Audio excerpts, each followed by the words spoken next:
my last video, I showed you guys how to make the truss rod adjustment in the neck, and so now I'm going to move on to intonating the guitar.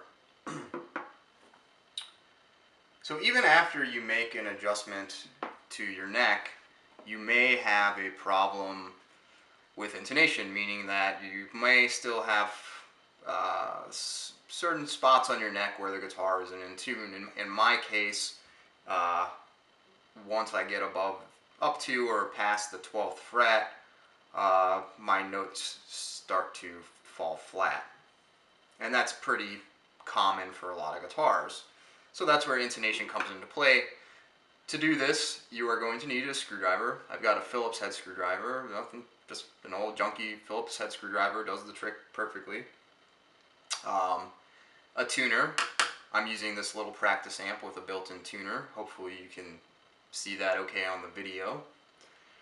And lastly, something to support your neck. You want to do this on a flat surface like a counter, like I'm doing right now, but you want to have something, I'm using a folded up towel, you want to have something underneath your neck to give it extra support, because if you don't have anything underneath the neck supporting it, then gravity, the same powerful force that's holding us all on this rock that's spinning millions of miles per hour through space, that same force is indeed strong enough to pull down on your neck and also pull down on the strings to a large enough degree that if you make an intonation adjustment with the neck flat without neck support, when you pick the guitar up into the playing position, it's not going to be the same.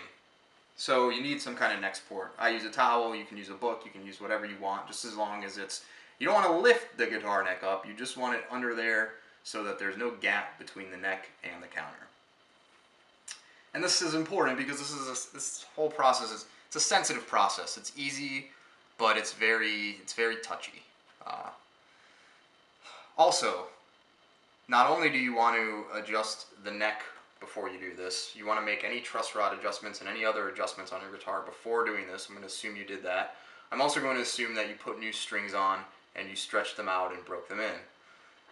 You don't want to use old dead strings when you're doing this because it's not going to work and you won't get good results. You want a fresh pair of strings that you stretched out like so and played on for 20 minutes, 30 minutes, whatever, to kind of, break them in so that they're not so stretchy and loose like new strings tend to be that they're, they'll fall out of tune while you're doing this.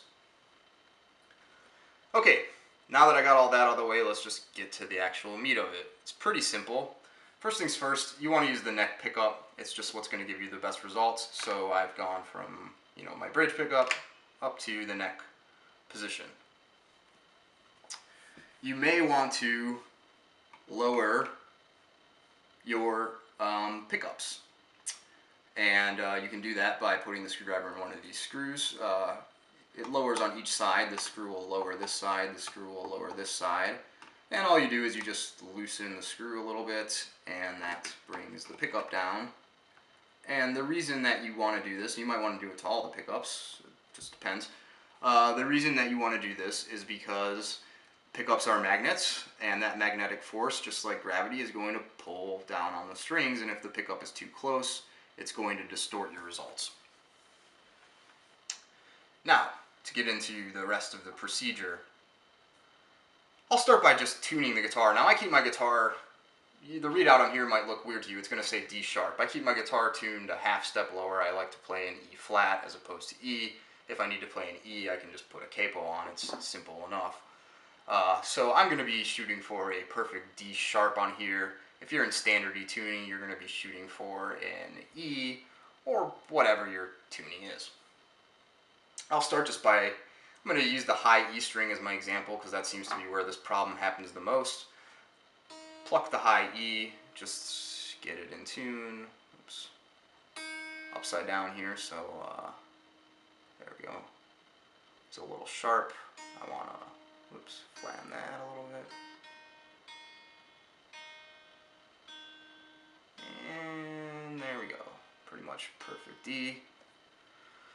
Next thing I want to do is I want to come up here to the harmonic on the 12th fret and pluck that. And there we go. Oops. I still have a perfect D. So that's great. That's what I'm looking for. Now here's where the problem comes in. I'm going to press down on the 12th fret to play the harmonic, or not the harmonic, but the octave, and I can see that I'm way flat. So perfect D, D sharp, perfect D sharp, flat. So now, moving on to fixing this. By tightening or loosening these screws, I can move the saddles forwards or backwards, which will adjust the string length and eventually correct the intonation. If I tighten the screw, the saddle will go backwards, and if I loosen the screw, it'll move forwards. In this case, because I'm flat, I'm going to tighten the screw until the note becomes sharper. So I'll give it a few turns. 3 or 4 turns is usually good. And now I'll try again. And I'm much closer. So I'll give it another 1 or 2 turns. Maybe just one good one. And now I have a perfect D. So that is, in a nutshell, how you intonate your guitar. Now, like I said, it's a sensitive process, so what when you're doing this properly for your own benefit, you'll have to do this open, harmonic, octave process over and over again numerous times until you hit that sweet spot. And then you would do the same for, all of your strings. And make sure that they're all as they should be. And as you can see, mine's not. I've got to go through and do all these strings separately. But that's how you intonate your guitar. Very simple, very straightforward.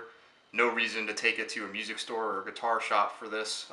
Can't damage your guitar by doing this. I assure you, all you can really do is if you do a bad job here, you might really screw your intonation up, and then worst case scenario, just take it to the music store and have the guitar tech do it for you. But at least try it yourself first, because you can save some bucks, and kind of makes you a better all-around guitarist when you can work on your own instrument.